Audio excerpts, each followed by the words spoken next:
Muy buenos días, estimados alumnos. Continuando con la clase de Morfofisiología Normal 1. El tema de hoy es tórax 3 y vamos a seguir abordando la unidad 3 y 4. Y el tema de hoy, los temas que vamos a tratar es mediastino posterior, evidentemente aorta torácica, el sistema ácigos, cadena simpática, nervios esplácnicos y conducto torácico, o sea, vías linfáticas. El mediastino posterior o mediastino póstero inferior. En él podemos localizar nosotros lo que vendría a ser el esófago con su plexo nervioso asociado y también el acompañamiento de los nervios vagos, la arteria aorta torácica y sus ramas, o conocido como arteria aorta descendente, el sistema de las ácigos, el sistema ácigos, el conducto torácico y los nódulos linfáticos, los troncos simpáticos o las cadenas simpáticas que tenemos al lado derecho e izquierdo respectivamente, y la formación de los nervios esplácnicos mayor, menor e inferior respectivamente, conocido como nervios esplácnicos torácicos. La arteria aorta torácica o descendente es la continuación del callado de la aorta. Sabemos que la arteria aorta nace del ventrículo izquierdo, asciende en una forma muy corta y luego comienza a la altura de T4 el inicio y el fin del callado aórtico. También tenemos conocimiento que del callado aórtico nos dan tres ramas: el tronco brachiocefálico, que a su vez da la arteria carótida primitiva o común derecha y la arteria subclavia derecha. Luego del mismo callado nace el segundo tronco, que es la arteria carótida primitiva o común izquierda, y el tercer tronco, que vendría a ser la arteria subclavia izquierda.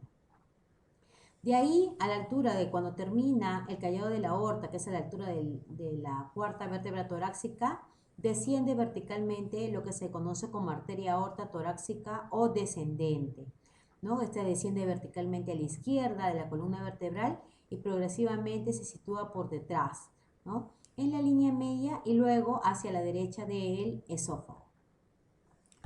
Esta arteria aorta torácica va a tener relaciones anteriores, está en relación directa con el pedículo pulmonar izquierdo y con el nervio vago izquierdo. Posteriores va a estar en relación directa con la región prevertebral, las articulaciones costovertebrales izquierdas, el tronco venoso intercostal superior izquierdo y las arterias intercostales posteriores, a partir de la cuarta arteria intercostal posterior. Relación hacia el lado izquierdo va a estar en relación directa con la pleura mediastínica izquierda, con la vena hemiácigos superior e inferior respectivamente, ¿no? La cadena simpática izquierda a partir de T4 con los nervios esplénicos mayor y menor respectivamente. La relación derecha va a estar en relación directa con el cuerpo de las vértebras torácicas, con el borde izquierdo del esófago, con el vago derecho, con la cadena simpática derecha, con los nervios esplénicos mayor y menor, con el conducto torácico y con la vena ácigos mayor. Acá nosotros podemos observar a la arteria aorta torácica y vamos a describir algunas ramas. Entre las ramas de la arteria aorta torácica tenemos las arterias bronquiales, una arteria bronquial derecha y arteria bronquial izquierda. Las arterias bronquiales forman parte de lo que vendría a ser el perículo pulmonar y a su vez van a ingresar a nivel del ilio pulmonar para ir a irrigar a los pulmones, porque hay que tener en cuenta que los pulmones tienen dos tipos de irrigación: una funcional y otra nutricia. La nutricia está dada por las arterias bronquiales, que provienen de la arteria o que son ramas de la arteria aorta torácica respectivamente. Otras ramas de la arteria aorta torácica son las arterias esofágicas medias, que son de 3 a 4 ramas, que se encargan de la irrigación del esófago en el tercio medio o en el esófago torácico respectivamente. Y luego también tenemos otras arterias que son ramas de la aorta descendente o torácica, que son las arterias intercostales posteriores, que provienen de la arteria aorta descendente o torácica. Las del lado izquierdo son de trayecto más corto y las del lado derecho son de trayecto mucho más largo. Acá podemos apreciar la arteria aorta torácica, donde nacen las arterias intercostales derechas, cuyo trayecto es más largo, respecto a las arterias intercostales izquierdas, cuyo trayecto es mucho más corto a la emergencia. Entonces tenemos que detallar de dónde nacen estas arterias intercostales. Según su origen, hay arterias intercostales anteriores. Las 6 primeras arterias intercostales anteriores provienen de la arteria torácica medial o arteria conocida como mamaria interna.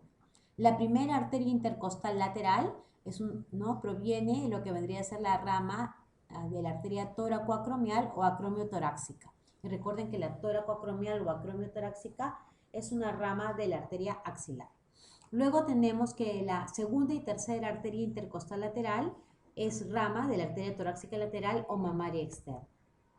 Por otro lado, tenemos las arterias intercostales posteriores. Las arterias intercostales posteriores, las 9 últimas de estas arterias intercostales posteriores, son ramas de la arteria aorta torácica. Y las arterias intercostales posteriores, las 3 primeras ramas, ¿no?, de estas arterias intercostales posteriores son ramas de la arteria costa cervical. También tenemos que ser conscientes que a nivel de los espacios intercostales se van a dar circuitos anastomóticos. A nivel del primer espacio intercostal tenemos que las arterias intercostales anteriores, ¿no?, que son ramas de la torácica media, ¿no?, o medial, se anastomosa con la arteria intercostal lateral, que viene a ser rama de la arteria acromiotorácica o tóraco-acromial. También las arterias intercostales laterales, que es rama de la tóraco-acromial, ¿no?, se va a anastomosar con la arteria intercostal posterior, que es rama de la arteria costo-cervical. Respecto a los circuitos anastomóticos del segundo y tercer espacio, tenemos que las arterias intercostales anteriores, ramas de la arteria torácica medial, se anastomosan con las arterias intercostales laterales, ramas de la torácica lateral. Las arterias intercostales laterales, ramas de la torácica lateral, se anastomosan con las arterias intercostales posteriores, ramas de la arteria costo-cervical. ¿Y qué pasa a nivel del cuarto, quinto y sexto espacio intercostal? Las arterias intercostales anteriores, que son ramas de la arteria torácica medial, se anastomosan con las arterias intercostales posteriores, que son ramas de la arteria aorta descendente o torácica. También hay que describir que estas arterias intercostales, que si bien es cierto pueden provenir, dependiendo si son las posteriores de la aorta torácica, si son las laterales, si son de la torácica lateral, o si son las anteriores de la torácica media, ¿no? Estas se originan de la sexta al 12º espacio intercostal. Las arterias intercostales posteriores se originan de la arteria aorta torácica y por delante estas arterias perforan lo que vendría a ser la línea alba, que ya vamos a describir, que no es otra cosa que la aponeurosis de las estructuras que se llaman el estuche de los rectos, que se unen en la parte simétrica anterior y forman esta línea alba. La séptima, octava y novena arteria intercostal está a nivel del epigastrio, la décima a nivel periumbilical y la 11ª y 12ª a nivel del hipogastrio. También tenemos que clasificar a las arterias intercostales según sus niveles. Superior, están las 4 primeras arterias intercostales. Medio, que es la quinta, sexta y séptima y octava arteria intercostal. E inferior, que son las 4 últimas arterias intercostales. La clasificación de las arterias intercostales también las podemos clasificar en intrínsecas al tórax y extrínsecas al tórax. Las 6 primeras arterias intercostales son intrínsecas al tórax y las 6 últimas arterias intercostales son las extrínsecas al tórax, respectivamente. Otro punto que tenemos que ver en este mediastino posterior es lo que vendría a ser el sistema ácigos. Y el sistema ácigos está formado por un conjunto de venas. Tenemos la vena ácigos mayor, la vena ácigos menor, la vena ácigos accesoria y luego tenemos los troncos venosos intercostal superior e superior derecho y tronco venoso intercostal superior izquierdo respectivamente. Y acá vamos a pasar a detallar. Acá tenemos un esquema que les he hecho donde podemos observar la vena cava superior. ¿Cómo se forma esta vena cava superior? La vena cava superior se forma de la unión de la vena yugular interna derecha con la vena subclavia derecha. La vena yugular interna derecha con la vena subclavia derecha se anastomosan, se unen y forman el tronco venoso brachiocefálico en el lado derecho. ¿Qué pasa en el lado izquierdo? La vena yugular interna izquierda y la vena subclavia izquierda se anastomosan, se unen y forman el tronco innominado, o para los franceses conocido como el tronco venoso brachiocefálico izquierdo, pero para los americanos tronco innominado. Luego en la parte inferior tenemos a la vena cava inferior. Esta vena cava inferior ya vamos a ver cómo se forma. La vena cava inferior se va a formar por las venas ilíacas primitivas derecha e izquierda respectivamente. Y en otro capítulo vamos a abordar eso. Ahorita lo que quiero que nos centremos es que esta vena cava inferior va a recibir, ¿no?, a las venas renales. Vena renal derecha, vena renal izquierda. Muy bien. ¿Qué pasa a nivel del tórax? A nivel del tórax encontramos el sistema ácigos. Y este sistema ácigos está formado, como ya le he referido, por la vena ácigos mayor, por la vena ácigos menor, por la vena ácigos accesoria, por el tronco venoso intercostal superior derecho y por el tronco venoso intercostal superior izquierdo. ¿Cómo se forman estas venas? Es lo que vamos a pasar a detallar. La vena ácigos mayor se va a formar por 3 venas, lo que vendría a ser esta de acá, que es la vena lumbar ascendente derecha, esta de acá, que es la vena subcostal derecha, o no es otra cosa que la vena intercostal decimosegunda derecha, y por otra vena, que es la vena cava ácigos, ¿no? Entonces acá, la vena lumbar ascendente con la vena subcostal derecha, con la vena cava ácigos, inician o conforman la vena ácigos mayor, la que pasa de cavidad abdominal hacia cavidad torácica por el parahiato derecho. Esta vena ácigos mayor hace su callado, el callado de la vena ácigos, y drena sobre la vena cava superior.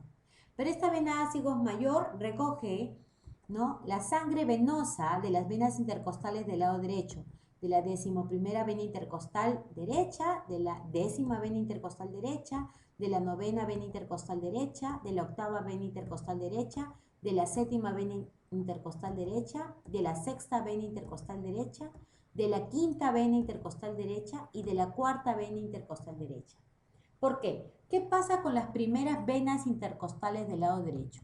La primera, la segunda y la tercera vena intercostal derecha conforman un tronco que se denomina el tronco venoso intercostal superior derecho. Y este tronco venoso intercostal superior derecho puede drenar a nivel del tronco venoso brachiocefálico o a nivel de la vena ácigos superior. Y al final, todo lo que drena la vena ácigos superior termina a nivel de la vena cava superior. Ese es en el lado derecho. En el lado izquierdo tenemos a la vena ácigos menor. ¿Cómo se forma la vena ácigos menor? De la vena lumbar ascendente izquierda, de la vena renoácigos y de lo que vendría a ser de la vena subcostal izquierda, que no es otra cosa que la 12ª vena intercostal izquierda. Estas 3 venas conforman la vena ácigos menor.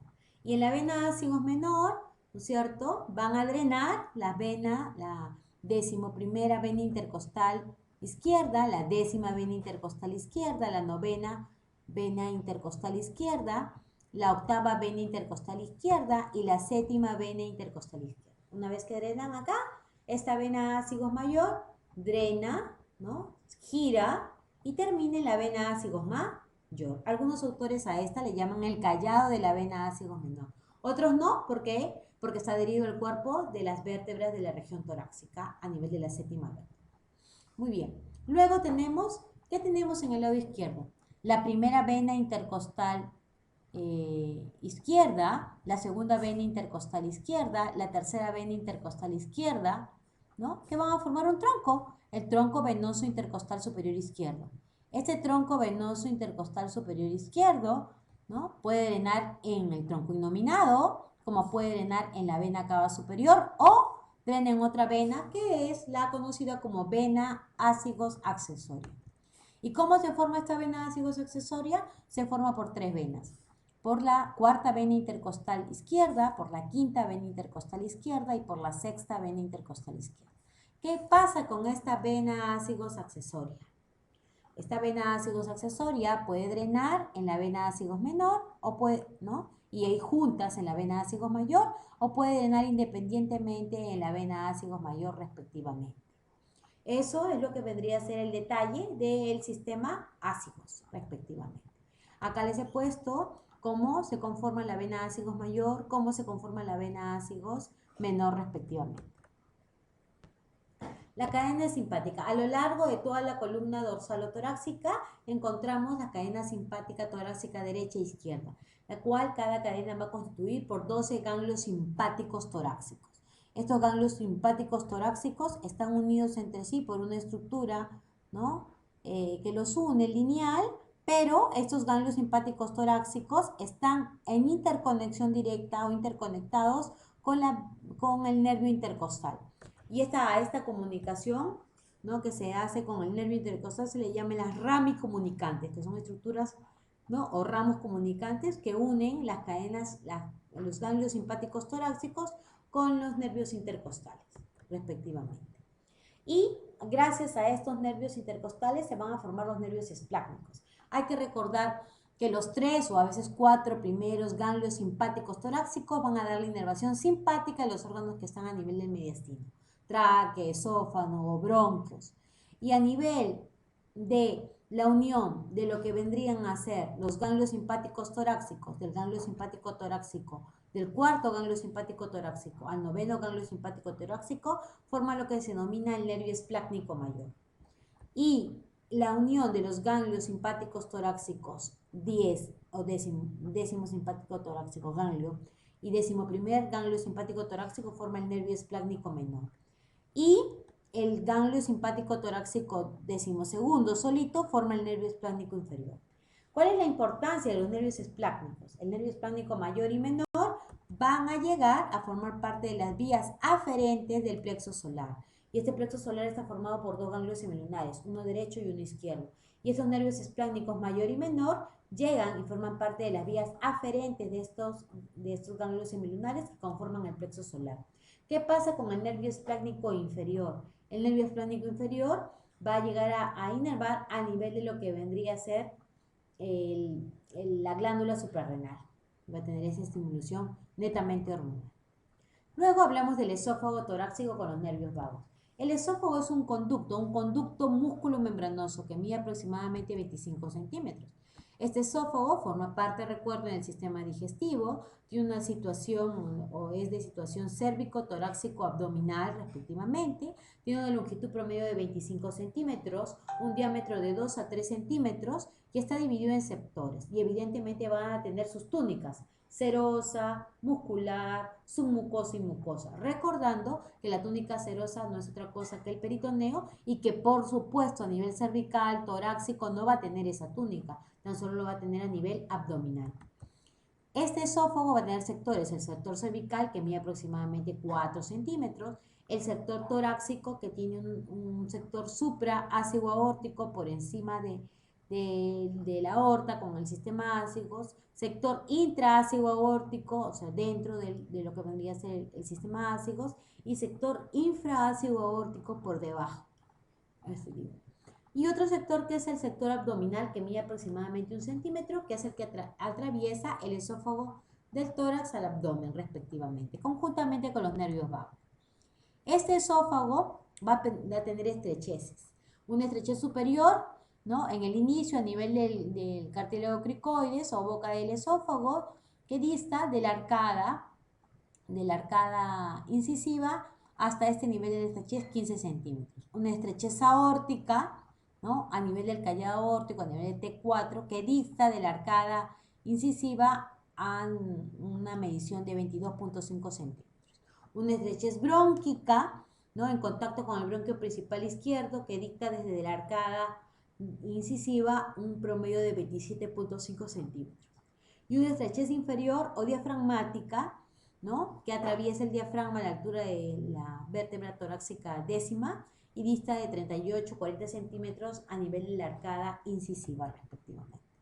Luego vamos a detallar también lo que vendría a ser el sistema linfático. Este sistema linfático está conformado por el conducto torácico y está conformado también por la gran vena linfática, ¿no? Acá vamos a ver el conducto torácico, dónde inicia y dónde termina, y la gran vena linfática. Hay que recordar que el conducto torácico prácticamente va a iniciar en una estructura que se llama la cisterna de Pequet o cisterna de Kilo, que está en cavidad abdominal a la altura de L2, L1, L2. Y esta cisterna de Pequet se conforma de toda la vía linfática de miembros inferiores, de abdomen y de pelvis respectivamente que drenan a ese nivel. Y de esta cisterna de Pequet nace lo que vendría a ser el conducto torácico, que asciende y pasa el diafragma de abdomen a tórax por el hiato aórtico, ¿no? Y pasa y va hacia el lado izquierdo, recoge toda la linfa, como estamos detallando acá, de la hemicabeza, hemicuello, miembro superior izquierdo, y drena en el ángulo yúgulo-subclavio izquierdo, o conocido como ángulo de Pirogov. Este es donde inicia, que es en la cisterna de Pequet, y donde finaliza, en el ángulo yúgulo-subclavio izquierdo o ángulo de Pirogov. ¿Qué pasa con la gran vena linfática? La gran vena linfática recoge la linfa de toda la hemicabeza y hemicuello derecho, del miembro superior derecho, y drena en lo que se denomina el ángulo yúgulo-subclavio derecho, ¿cierto? Porque el otro era el ángulo yúgulo-subclavio izquierdo, pero pues, en el ángulo, la gran vena linfática en el ángulo yúgulo-subclavio derecho, respectivamente. Y esta recoge toda la linfa de lo que ya hemos dicho, de la hemicabeza, ¿no es cierto?, derecha, hemicuello derecho y miembro superior derecho respectivamente, ¿no? Por eso es este dibujo, para recordarnos qué cosa abarca cada sistema de las vías linfáticas. Entonces tenemos el conducto torácico, inicia en el cisterna de Paquet y termina en el ángulo yúgulo-subclavio izquierdo. Y la gran vena linfática es corta, de 1 a 2 centímetros, y termina o finaliza en el ángulo yúgulo-subclavio derecho respectivamente. ¿Cuáles son los grupos linfonodales a nivel del tórax? Tenemos el grupo del mediastino anterior, que son los linfonodos torácicos mediales o mamarios internos. A nivel del mediastino superior, los traqueobronquiales anteriores y posteriores, los recurrenciales izquierdos o laterotraqueales izquierdos y derechos, y los pre y retroesofágicos. A nivel del mediastino posterior, los mediastinales posteriores, derecho e izquierdo respectivamente, ¿no? Y esa es la clase hoy que les estoy brindando. Les invito, como siempre, a que estudien del libro y a cualquier compartir dentro de la clase teórica. Muy amable.